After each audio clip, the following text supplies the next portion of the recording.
Thank you very much. It's a real pleasure and an honor to be here. It's almost exactly 40 years ago that I walked across this amphitheater and received my bachelor's degree from Swarthmore. It almost didn't happen for me.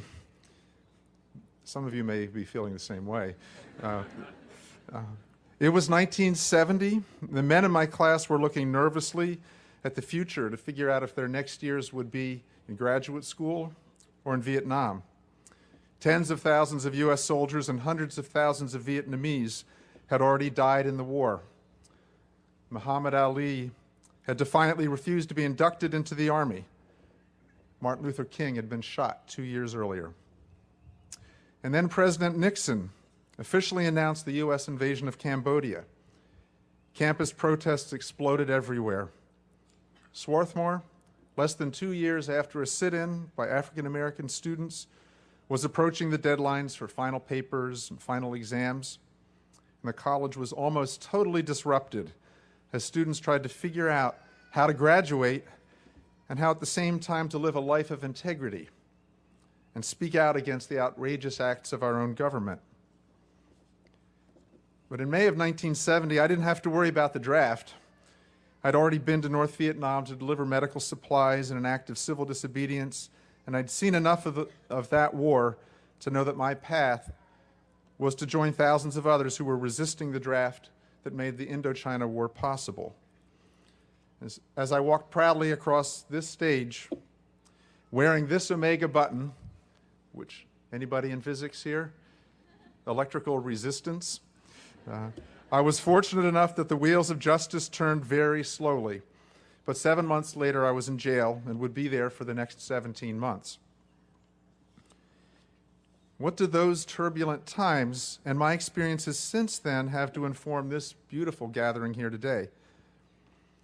From my vantage point as a teacher of ecology, as an activist in the movements for peace and social justice, the maxim of the environmental movement is a good place to start. Think globally, act locally. First, get the big picture clearly in focus, and then figure out what particular niche we each want to work in. My big picture perspective has 6 points, my own synthesis of ideas borrowed from many people. Somebody told me once that audiences can really only hear 3 points. But I thought Swarthmore we could double it. So 6 points. This may be controversial, but my main message today is that we have to face the difficult realities of the world we live in and not ignore them, even when they make us uncomfortable. I hope that these ideas will challenge your thinking because what you do with your lives can make a big difference in the world. Number 1, there's a major economic and ecological crisis looming, and the lives of literally billions of people depend on our solving these problems. The curvature of the crisis is exponential, and the nature of exponential problems is that they are hard to take seriously until it's nearly too late.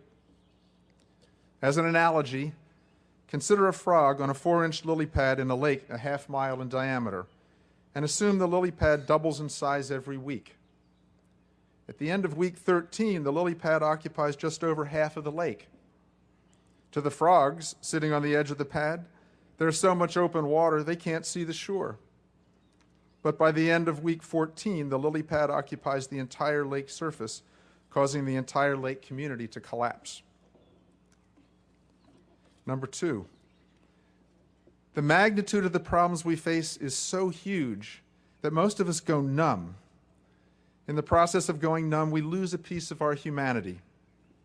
Not far below the surface, we are outraged, terrified, and grief-stricken by the state of the world. To stay hopeful while we face these global issues, we have to find trusted friends and unload the feelings that we suppress. If we don't share the tears, we get hardened and bitter and short-sighted.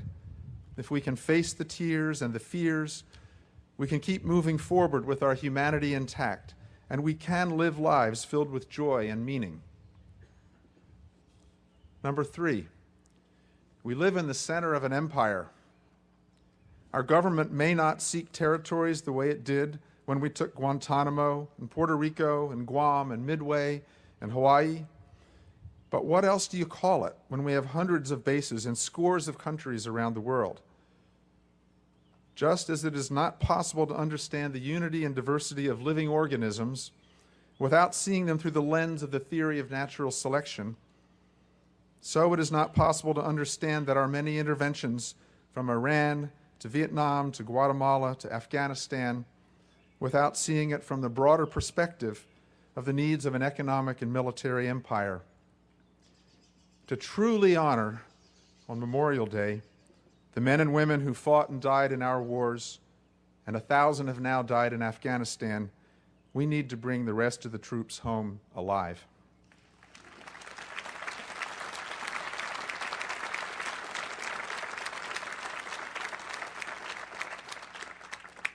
The empire is dominated by corporations whose goal, this is number 4, is to maximize relatively short-term profits. Short-term profits and the common good are all too often like oil and water. And we can see every day in Louisiana how well that works. Number 5, the problems we face today are not the fault of human nature. We are not frogs. We can see a long way beyond our lily pad, and we have a tremendous ability to cooperate with each other to bring peace, economic security, and sustainability to everyone on the planet. We can and we must turn around the insane practice in which our government spends nearly $1 trillion per year on lethal military power to defend the empire.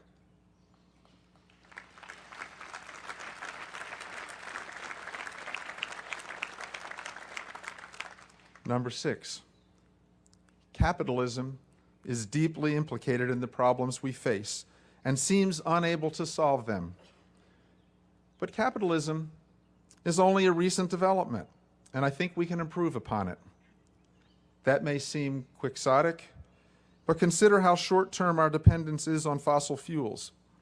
We clearly need to replace fossil fuels as our primary source of energy to solve the problems of war, social justice, and the ecological crisis. We also need to build an economic system that puts people before profits.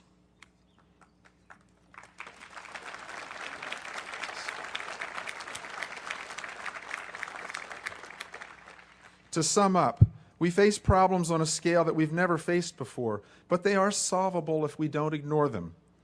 The solutions require building powerful social and political movements, and people do find a way to do that even in the darkest of times. Today we have the tools to guide and this process more intelligently and nonviolently.